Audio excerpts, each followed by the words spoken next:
senang berjumpa kembali dengan saudara di renungan harian pada hari ini. Saudaraku, renungan harian pada hari ini saya beri tema Yesus meredakan badai. Dia diambil dari Matius pasal 8 ayat 23 sampai dengan ayat 27, Markus pasal 4 ayat 35 sampai dengan 41, dan juga Lukas pasal 8 ayat 22 sampai dengan 25. Saudaraku, sekali lagi tema renungan harian hari ini adalah Yesus meredakan badai. Ketika hari sudah petang dan hari yang sangat melelahkan bagi Yesus yang sangat sibuk mengajar, maka dia berkata kepada murid-muridnya, "Marilah kita bertolak ke seberang." Saudara, letak geografis Danau Galilea menyebabkan badai sering datang secara tiba-tiba atau mendadak, lalu mengamuklah taufan yang sangat dahsyat dan ombak menyebur masuk ke dalam perahu sehingga perahu itu mulai penuh dengan air.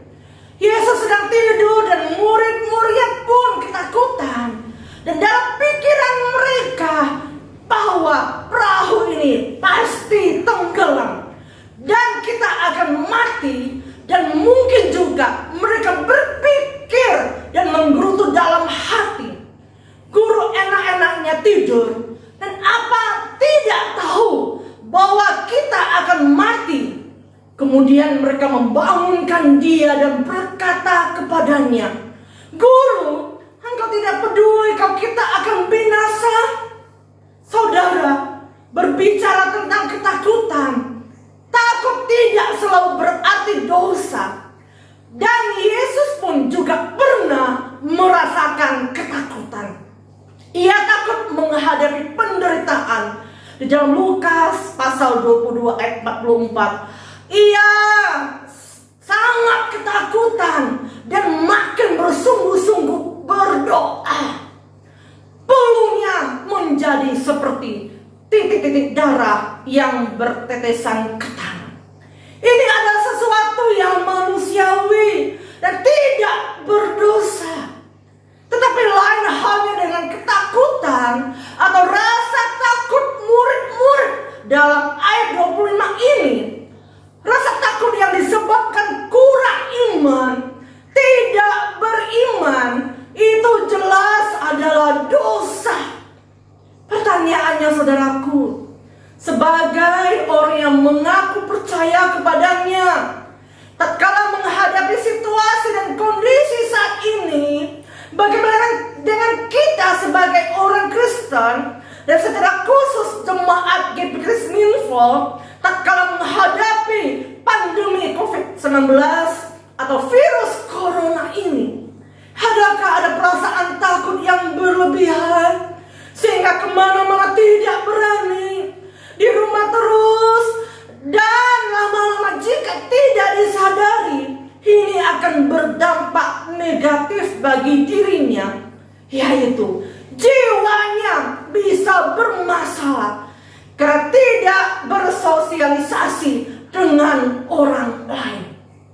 Bahkan sebaliknya, ada yang lebih konyol, kemana-mana berani dan tidak takut, padahal belum tentu tempat-tempat yang didatangi tersebut aman.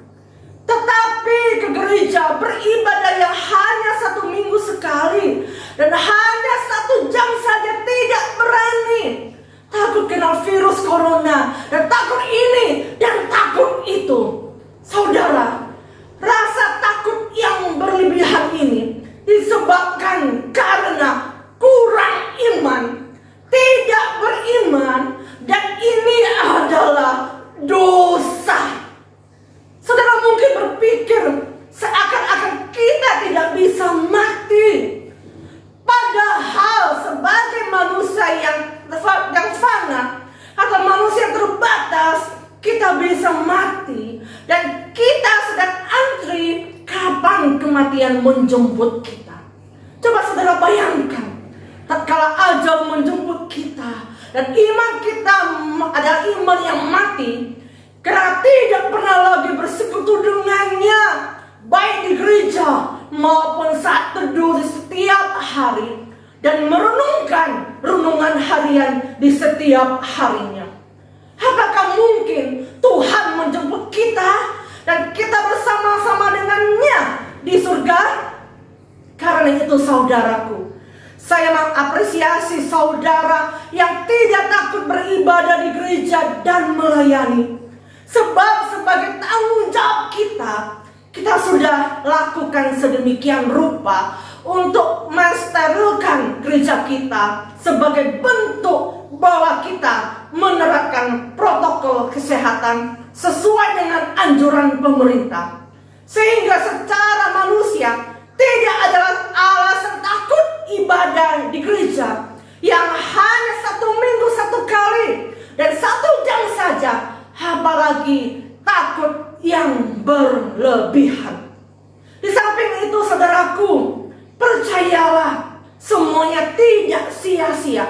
Tuhan akan memberkati apa yang sudah kita korbankan, termasuk waktu kita, tenaga kita, harta kita, dan lain sebagainya. Saudara, firman Tuhan berkata, lalu ia bangun, menghadiri angin itu dan berkata kepada danau itu, diam, tenanglah. Lalu angin itu reda dan danau itu menjadi teduh sekali. Lalu Yesus berkata kepada mereka, mengapa kamu takut? Mengapa kamu begitu takut? Mengapa kamu tidak percaya? Mereka menjadi sangat takut dan berkata seorang dengan yang lain, siapa gerangan orang ini sehingga angin dan danau pun taat kepadanya? Pertanyaannya saudaraku, siapakah Yesus itu? Yesus adalah Allah yang berkuasa dan pencipta alam semesta ini. Maka tidak heran kalau badai pun tunduk kepadanya. Kalau demikian, masakan kita tidak percaya bahwa Dialah Allah yang berkuasa atas hidup kita? Hidup dan mati kita ada di tangannya. Oleh sebab itu saudaraku, jangan takut berlebihan sehingga kita menjadi orang Kristen yang kurang beriman atau tidak memiliki iman.